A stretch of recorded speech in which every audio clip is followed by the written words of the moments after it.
அந்தி வெயில் வந்து மயில் தந்து நான் வாடினேன். அடுத்துன்பம் எல்லாம் தென்றலிடம் நான் கூறினேன். அந்த தென்றல் பெண்ணும் சொன்னாளம்மா உந்தன் சேதியே.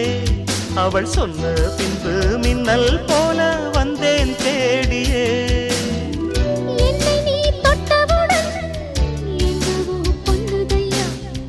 முற்றுகை இட்டவுடன் சிற்றிடை தின்னுதையா. வெட்கம் விடுமோ அச்சம் விடுமோ தக்க துணைதான் பக்கம் வருமோ. ஒரு சோல குயில் சோடி தன்ன கூடுது கூடுது வந்து. அது நெஞ்சோ தொட்டு நினப்பும் தொட்டு பாடுது பாடுது சிந்து. கிட்ட வருமோ ஒட்ட வருமோ